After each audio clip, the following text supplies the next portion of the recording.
Ayman Khan here, 4 seconds out with the Sun boxing reporter Wally Downes Jr.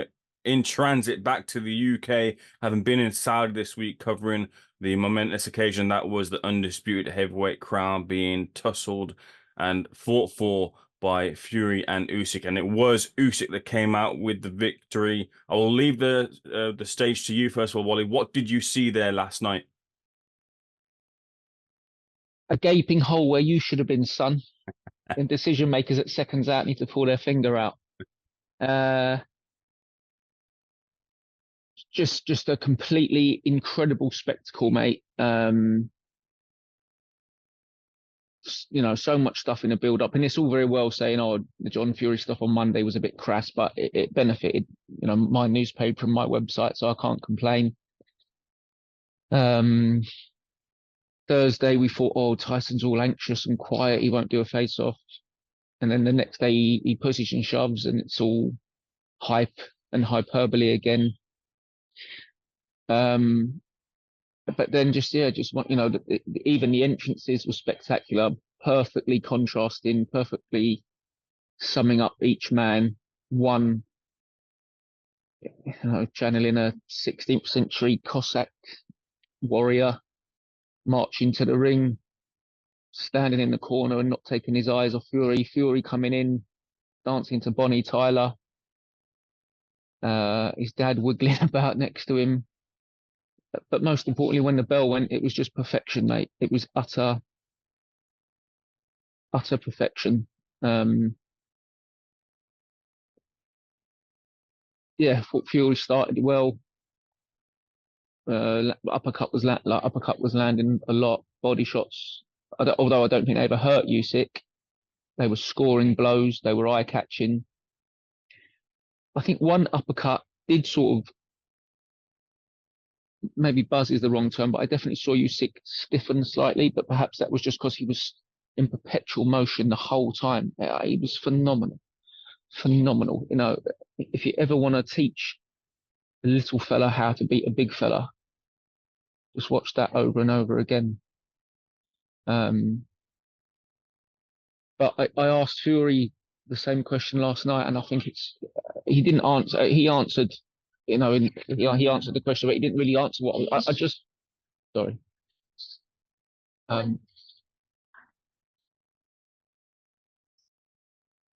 think it's been upgraded. Yeah, no, downgraded. I just don't know why or where he's getting the desire to get up off the deck. I was doing a piece the other day about his boxing earnings have probably hit £300 million now with ESPN deals and TNT deals and now Saudi deals.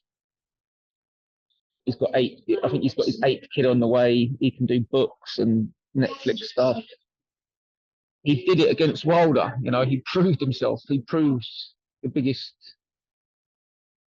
stones that a boxer will need.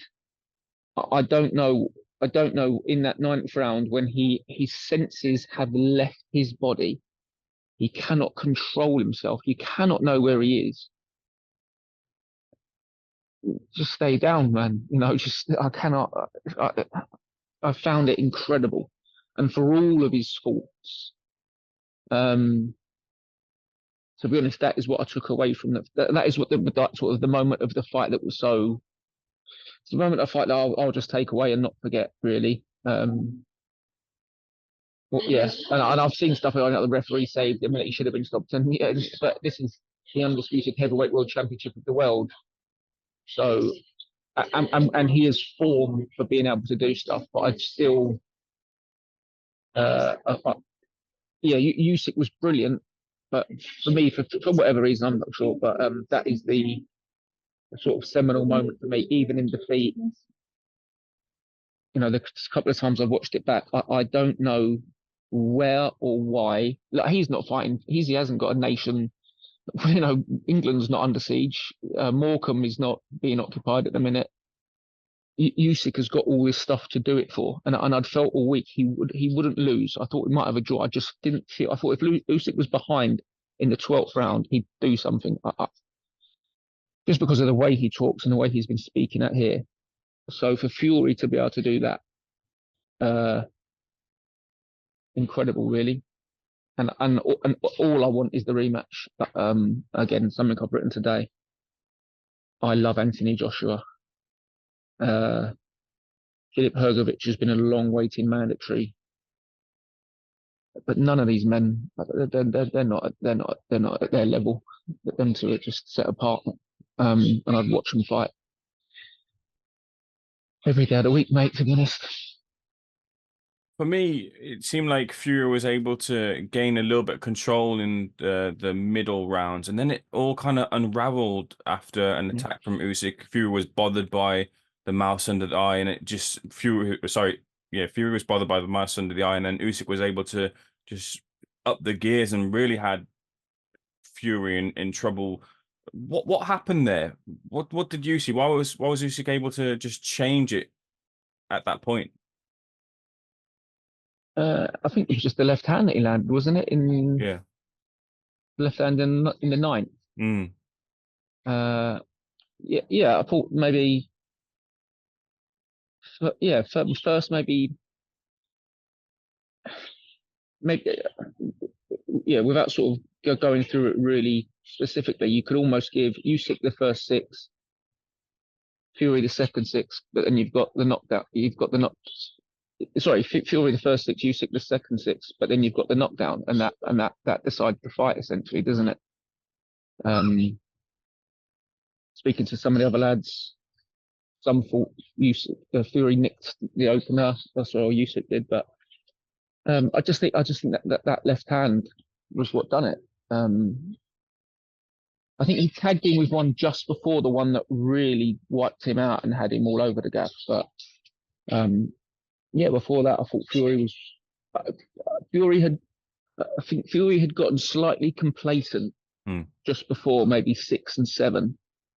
I remember he's having loads of success with the uppercut, catching Usyk a lot, walking Usyk onto an uppercut, and then I remember he got greedy with that uppercut, and Usyk telegraphed it, and he pinged him, and that caught my eye, and then shortly after that, he landed the big one that completely and utterly changed the fight.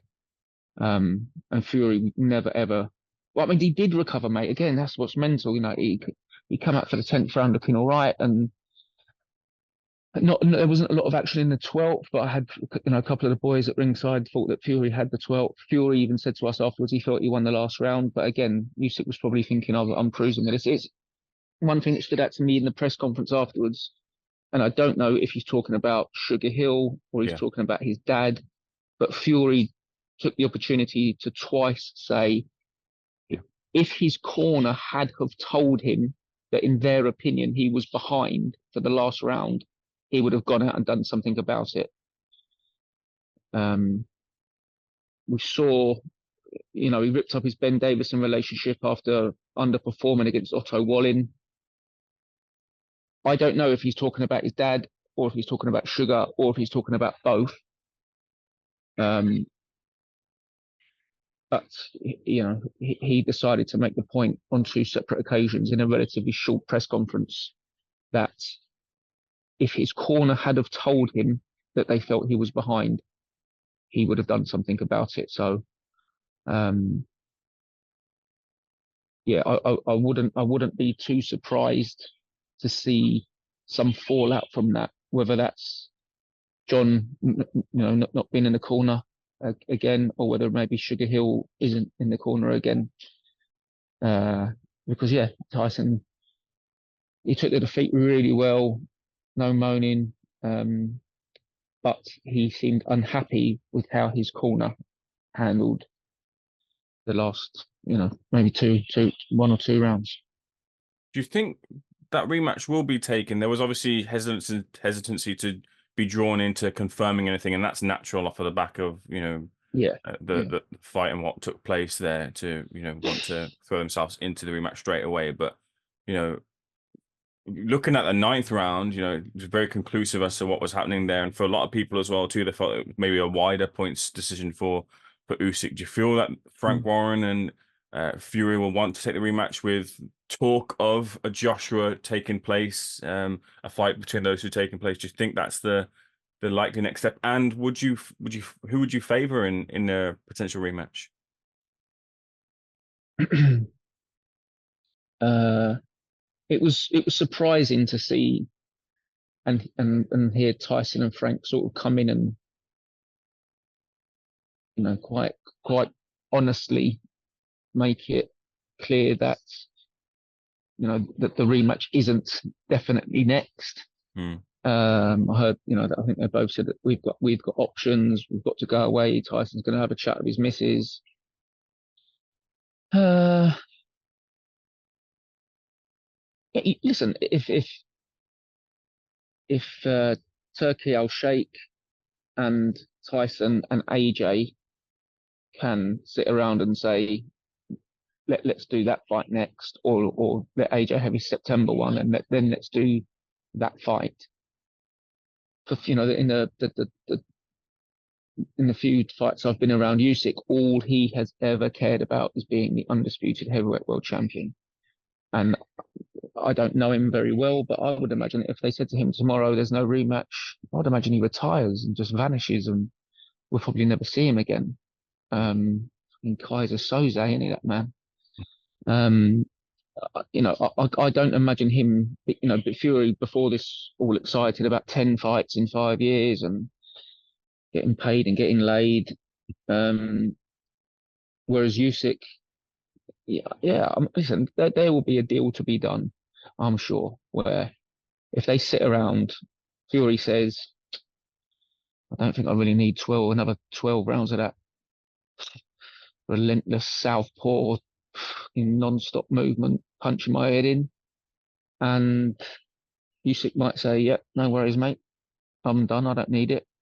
And then, yeah, then they can stroll into the AJ fight. I wouldn't be surprised by that at all. I understand that people might think, well, that the money involved in the rematch is huge, but I think the money in Fury AJ would be just as much, if not more, depending on how they do it and where Saudi won it. But and I would assume that after going through that, Tyson will have to think that and fighting Anthony Joshua, even if it's slightly less lucrative, he must assume it will be easier than trying to do 12 rounds with Usyk, because Usyk was 3 stone lighter, 6 inches shorter, and you know in the second half of the fight he beat Tyson up, man. So um,